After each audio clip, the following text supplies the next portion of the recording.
back in the Unkles space. Huge. I checked some of the stats on YouTube before this. 77 views on the first podcast. Yep. That we put up, and 39 currently on the second one. And it's only been a bit like 3 days. Yeah, and the other one was a lot longer in terms of the time. So Yeah, and I mean we haven't dropped the third app yet, so waiting on that one to come through. But yeah, by the time this podcast airs, yes. we'll have a few more views in the bank. Let's I think. Go. But no, shout out to those people that have followed and are liking, and I think Instagram is 79 followers at the moment. Yep. So shout out to those people. Thank you. You guys are the best. Yes, we appreciate your viewing. Because the story that you put up, I posted it on my story, and a few people liked it, and I think this lady that used to be my boss, she lives in Melbourne. She watched it and then sent me a message and stuff. So I think to have that reach down there too as well. Like one person.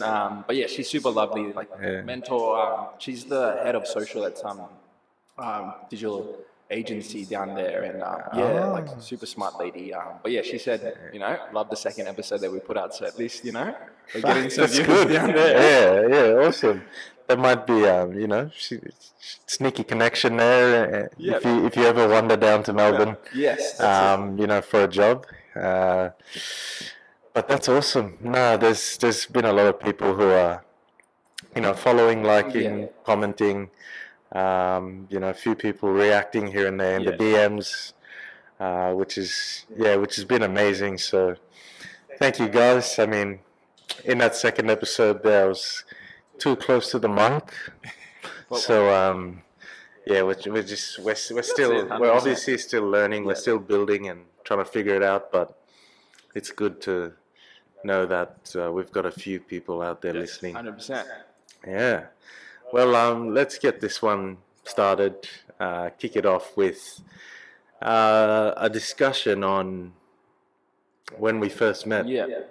Give the people a bit of a rundown on what happened there and our uni days. Yeah, that's it. Obviously, we touched on it a little bit in our first app, but I think just to reiterate, it's been close to like 7 or so years now since we met. I think it was like 2016. So we were doing marketing together at QUT. I think it was our second or so year into that degree. So we both started in 2014.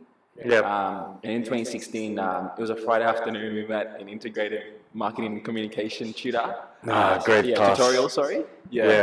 But yeah, with that, I didn't really know many PNG people when I started uni, and I think that was really good to kind of make that connection because it made me feel a little bit more comfortable. Like you'd see a few people here and there that you knew and you'd say hello to, but to have someone in your class that was from the same background made it a little bit easier in terms of the connection. And after that, when we had a test or a quiz together, we'd spend time, working on that quiz together or sharing some textbooks, knowledge and stuff. So I think from that, it was really good to kind of have someone that was from the same background studying the same degree.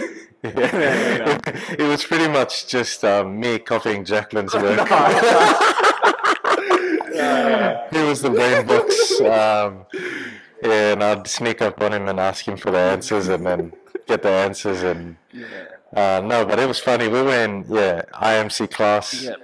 I think at that time I had my meniscus surgery. Yes. So I was on crutches and I crutched into the first class, and I see this guy, tall fucking black guy, in the back. He's sitting there, and he's I first glance, I'm like, I think he's Fijian, so I'm like, I'm not gonna say hello. I'm on crutches as well. I'm like, I don't need any, Anymore, you don't want to talk about anything else. Your class. I just want to sit down, do my class, and get out of there. So sat down, but little did I know, he's Jackman's from Cape Town, Yes, Gulf, Gulf. Papua New Guinea. And yeah, we met in the library. Obviously, you mentioned you're from PNG. I mentioned that I was too, and then we just hit it off. And then I copied your work the whole year. And here we are. That's it. We got through everything now. No, it was a great time because obviously we'd go down to the uni bar every now and then. Do little uni events, activities like QUT Pacifica, which was something that was really good to. I think it was started during our time. I mean, they had me on as the QUT sports manager for Pacifica, but I didn't do anything. I was too busy at the guild bar. Yes, those $2 Coronas. Oh, on a Monday. Whoa, fuck. I used to save up for those. No, that was so good. Fuck. $20 will get you 10 of those and you're set. 10 of those, then you go Dunda and watch the wet t-shirt comp and go home. On the train. The last train at 12 o'clock. Fuck, those were good times. And then you go to uni and do it again on a Tuesday. But yeah, speaking of uni, like, how was your sort of uni experience? Do you think there were things that you'd probably, if you had your time again, you'd go back and do better? Yeah. I think I'll just take it back a bit to when I started. From the start, if that's of course. We got all the time in the world. So how at school we have to get the QCE test and then get an OP score. I didn't get the right one. Like I think you needed an OP of 9 to get into guidance point, and I got like a 13, and the highest was obviously 1. And then like getting into engineering, doctorate or anything like science to study. So when I started, I had to go to Caboolture and do like a year there because the Caboolture uni accepted people with an OP of 14 and 15 because they were trying to get people. That uni is no longer. The uni is no longer there anymore because it's been taken over by Sunshine Coast Uni. Sunshine Coast. But yeah, I think what I would have done differently was probably like maybe worked a little bit harder in school because I didn't really. I guess I wanted to go to uni, but I should put more effort in hindsight. But I guess that I ended up going to Caboolture. I think in the first year I was a little bit shy and didn't put myself out there to make a lot of friends. Like I just only met a few people that I liked there. Which is weird because you're a very outgoing type of kind of guy. If you meet Jackman, he's like, smiling and waving and talking to everyone. Yeah. So I think that was sort of when I went to Guidance Point. After that, I guess I would have done that differently at Caboolture. Is just to put myself out there, make more connections, maybe. Because then that obviously would have helped with in terms of internships and things like that. But I think in the second year, I realized that there was like something that I could work on. But I didn't do it until the very end of the second year. And then there was a guy, his name was Josh. We did marketing together, and he told me to go to this EMT event. And and then I went, and it was at EMT is the Advertising, Marketing, and Public Relations Society at QUT. For business students that study those specific degrees or major in those specific degrees. So when I went to that stuff, I met more people, and then I was able to get internships to that. So I think if I wouldn't change that because that really kind of helped me. But in terms of putting myself out there at the start of the first or second year, that would have helped in terms of progressing me a little bit quicker. But I think my experiences were good. I wouldn't change anything major if we're being honest. You do those things because you want, uni was just, to put it nicely, it was a day where you just worked to the end of the semester to get drunk and then do it all over again. Make sure you pass all your subjects. Yeah, pretty much. But I mean, for some of us, we were getting drunk every day. But like, obviously, but it was a good experience. I think, I guess probably the biggest thing I would have done differently is probably like put myself more out there in the first or the second year. And just, and then obviously, like, if I could save a little bit more to travel and just make sure that I didn't buy, like, GYG every Friday, because I was like, that's what I want to get. Before that, remember the economics? Wait, that was the first time GYG had come into, like, Australia, and they were fucking good. Like, back then, like, the portions were good. Like, you order, enchilada, and then you get that chicken and rice, and the chicken, there was, like, more chicken than rice. But now you order it, but it's like that much chicken, and the whole plate is rice. So now if I go there, I have to order extra chicken. Wow. It's fucking annoying. But I guess that's how they make their money. That's it. Because there's so many of them now, I think. Yes, too many. They found a spot or a need for it in the market. Mexican food, quick. The drive-throughs changing the game. That one at Bowen Hills. Every time I drive past it, it's always full. Another underpass. Anyways, that was good. But even just all the restaurants there at QT, that sushi area. Yes. Even that sandwich place. And then there was Boost. You get a free Boost on your birthday. I wonder if they still do that now. Probably. There's a Boost down there near the new KFC. Oh, at Newmarket. Just at Newmarket, Yeah, bro. I think that was that was probably just make sure that I put myself out there, save a little bit more money while I was at uni and not spend it on food. Cook lunch more, I guess, from home and take it in. Uni was a good fun experience. There was actually one funny memory that we always discuss was, I think it was I think data analysis, like first year business. First year I failed it, so like I put it off. Like they were like, oh, you can do it in your last semester. That's true, So I was like, all right, fuck this. Unless you were studying finance or something, you couldn't. Then it was like a prerequisite before you did other finance courses, units, but I was like, I'll put it towards the end. Then it got to the end. Guess who's in my class? Charles Tanaka. The third uncle, who's he's gonna join us soon. So he was in my class, and we had this other. I think it was a Indian guy. Our class as well. Oh yeah.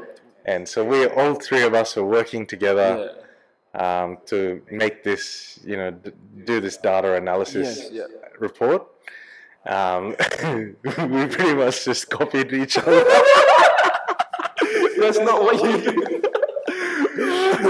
Because it got towards the end, like the Indian guy finished his, then Charles got it off him, and then he was like, "Make sure you change the numbers a bit, Was this an assessment or? This was I think it was the second assignment.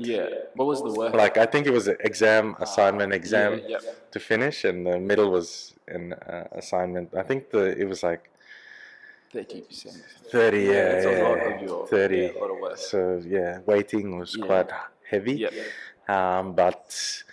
So he did the report. He did his report, then sent it to Charles. Charles said, make sure you change up the wordings here and there, use synonyms and whatnot, and change up some of the numbers. I was rushed, panicked, didn't change shit. I was like, surely, they mark his first, then they mark mine last, and nothing comes over. So when you put it in to turn it in, which was the thing, did anything, was it any, because he would say this is 50% similarity to... did you not get any of that? Or? It was 60% similarity, I think. Which I thought, fuck, that's alright. Anything 80% or above. Because you'd be referencing a lot of work from the textbook or... That's what I was thinking. I was like, surely I've got 20 plus references here in my reference list. And then, get this call a couple of weeks later. You need to go see a student counselor because you've been asked to, go to uni court Yeah, where?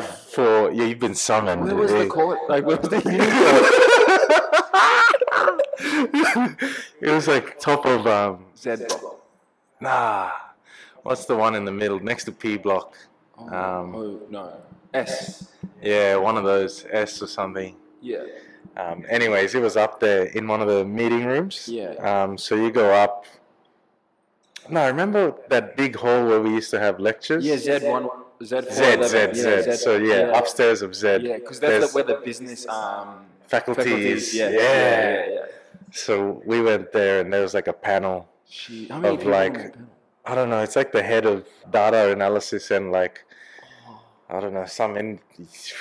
They wouldn't, like, the head of the faculty was there, obviously. University investigator. Like, who the fuck are you? What is your job? Pay bank just to investigate. Yeah, probably on like $100,000 a year just to talk to students about. No, we're back. Sorry, guys, some technical difficulties, but we were at when I plagiarized with Charles. And we got summoned to university court. Yes. And we sat there with a panel of people, and they, asked us, they grilled us. Yeah. On, what's your reasoning behind, why you had the same work as two other boys. Yeah. In your class. Was it all together or separately when they grilled you guys? It was all separately. Oh, wow, yeah. Yeah, so like the Indian guy went in first, Charles went in, then I went in. Yeah.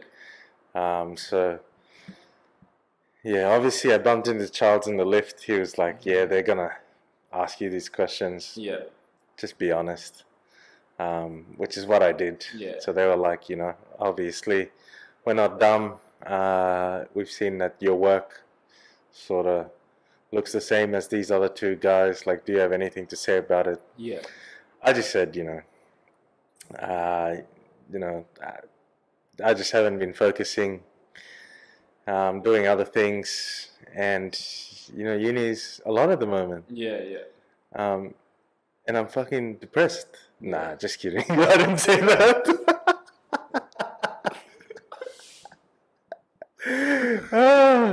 No, I'm just kidding. I didn't say that, but they obviously, they set out a plan. They said I needed to go and see a school counselor, and get a good plan in place, and put some things, set some things up with the guidance counselor to help walk me through, data analysis and help with other units. Yeah. So that's good. Yeah. Yeah, I stood up and told them all to get fucked. Just kidding. Nah, I stood up and I was like, "Thank you, guys. I'll be better. I'll do better." That's it. Do you feel like from that experience though, and then you asking for help and things like that with the uni, like there are resources out there. Hey, if people get to the point where at uni they're struggling and they need to speak to a uni coordinator or something, you can go and talk to them and they'll be able to find resources available for you to talk to people about what you need to do when you're struggling with uni work, or how much of the work that you're meant to get done you're not doing because you're just not switched on or not wanting to focus on certain things. And then there's always that option of taking a break from uni too as well, if you feel like you're not really enjoying the course, or it's not what you want to do right now. So I think was that something that they helped you in terms of finding out other resources to use instead of obviously like going through copying and stuff? Definitely they did help. So when I did get to see my guidance counselor, obviously they made things a lot easier. Whereas previously, like you mentioned earlier, when you were at Caboolture, you didn't really sort of immerse yourself into uni life, and I guess that's how I felt like, going into uni as a international student, and obviously not having your family at home, like how you can go back home and discuss things like, oh, I'm studying this. Yeah. 4 units this semester, and just talking to people about it. Whereas, some of us, or like myself, you're going back to, the apartment that you rent or whatever, and just, you're at home by yourself, or you're with a roommate. You're not going to talk about uni. So if I had to do uni again, I would, I would have talked to someone about how I set up my units to help me sort of go forward, in the coming semesters. Whereas, when I got there, I sort of thought, I can do this on my own. I just picked, whatever unit that turned green when you went to pick on your units for the semester.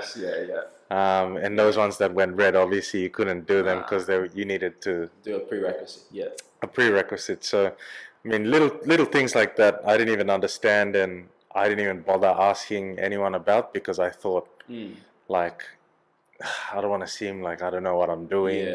You're thinking about that as well, which is quite sad thinking about it now. I could have done so much more and been so much more on top of things, whereas I sort of just let it get away and I got it to that point where I had to be directed to a guidance counselor. But at the end of the day, they pointed me in the right direction. I felt like I got on top of things, and then we're here now. We were lucky enough to graduate. That's it. To your point about being an international student, what were some of the challenges? Obviously, your mom and dad were back home with you have 2 sisters too as well. I mean, were they here too as well, or how was some of the challenges that you faced with that, and then how did you kind of go through that and overcome that, and get to where you are now? Yeah, so that's a great question. Really good question. I think, looking back at it now, high school taught me that, you can be away from your family and you can still do certain things. But, leaving school and going into uni, those first few couple years were a challenge, because at the same time I was playing footy. Going through injuries. Queensland Premier Grade. So trying to retain that top spot. Trying to perform at that level, but also, going through ups and downs of injuries. Living on my own. So those posed different challenges, but I think the biggest thing that I regret was probably just not putting more time into having a better routine. Because at school, I look back at it now and I sort of flourished when, you had a certain routine. You wake up at this time, you go to boarding breakfast at 8 o'clock, then you go to school. Then you've got training at this time. Then you got gym at this time. Then you go to sleep, lights out at 9 o'clock at night. You study from 7 to 8. Just little things like that, kept me in a routine where I was focused. I adhered to something, and I knew what was coming. Say, next, what was next? Next job. What do we do? Whereas, out of school, when there came a bit of freedom. The outside influences, I was easy to persuade. So rubber arm, as they say. Rubber arm, rubber dog style. So I was a bit of a yes man. As you know, just saying yes to everyone. So when we're 18, 19, 20, people message you, hey man, you wanna have a beer. And because I had I had a free apartment, so everyone was usually I got a case of beers, I'm coming over to you now. I'm not gonna tell them to piss off. I was always just saying yes, and then that will turn into a big night turn into weekend. Then next thing you know, you're behind at uni because you didn't do some of the work that you were meant to do when it was due, and you've come to the last minute and you've plagiarized and now you're sitting in front of the panel. Yeah. So yeah, I guess to sum up your question, routine. Yeah. And now it's crazy, like, you know, only a few years after I'm figuring this out, but I guess that's the beauty of life. That's it. You learn and you grow. You learn and you grow. Yeah. And I guess, you know, we've sort of went on to graduate and we've come out. And I know you yourself, like, you've sort of been in the same situation or scenario where, you know, you were at your family home. Yeah. And then have moved out. Yes. To, you know, to a place yourself. I guess, what are some little things that you do to help you stay focused or keep in routine daily so that, you know, you can achieve those little goals that you set for yourself? No, good question, bro. I think back to your point, finding when I first moved out of home, like 2019, it was, looking back at it, I kind of wanted to just get out to find my own feet, but I didn't know that there were obviously, like you mentioned, so many challenges that come with it. But I think having like a job, which took up majority of the week, helped a lot. So from Monday to Friday, I would spend that time, obviously to and from work. And then I think also doing things outside of that would help in terms of clearing your mind. So playing social sport during midweeks, going to the gym. Those were two things that really helped in terms of getting me into a set structure. So just going out there and finding things that you want to do outside of work, just to get away from, you know, not worrying about work 24/7, 7 days a week, I guess. And then so those two things helped a lot. And I think obviously having a partner as well in terms of doing things together and helping yourself grow outside of work. Obviously sometimes some people that are single, they find other things to as well, whether it's going to the beach or hiking and things like that, where people Run club, yes. Everyone get down to Newstead. So's Run Club. Saturday 6:30 a.m. Best works. See you there. But yeah, so things like that, where if you find a group of people that have the same interest in you, and if you want to do social sport, like for example at work right now, we have a social netball team, which is the shirt I'm wearing. Oh, yeah, it was designed mixed, obviously. Yes, mixed. Yeah, equality. That's it. A lot of diversity in that team. People from. So I think this shirt was designed by Gus. He's asked us to, if you want us, like for him to design something for us in terms of. Oh man, logo. Maybe he can do our logo. Yeah. He's going to Japan, but I think. Once he comes back, we'll chat to him. But having things like that helped a lot. And then once I got into doing those things over a certain amount of time, it just became, you'd get home from work and you wouldn't feel like going to the gym. But then because you've been doing that over and over again, it just becomes like second nature in a way. That just get in the car or walk to the gym. So once you find things that are that you like doing outside of work and like that makes you kind of happy or in a way, then it just becomes easier to do over time. So those are the things that help. Mate, that's beautiful way to finish off the app there. I like what you said about, making things second nature. Yeah. But obviously those things are good things that, make you grow and help you get to where you want to be and achieve those goals. That's it, bro.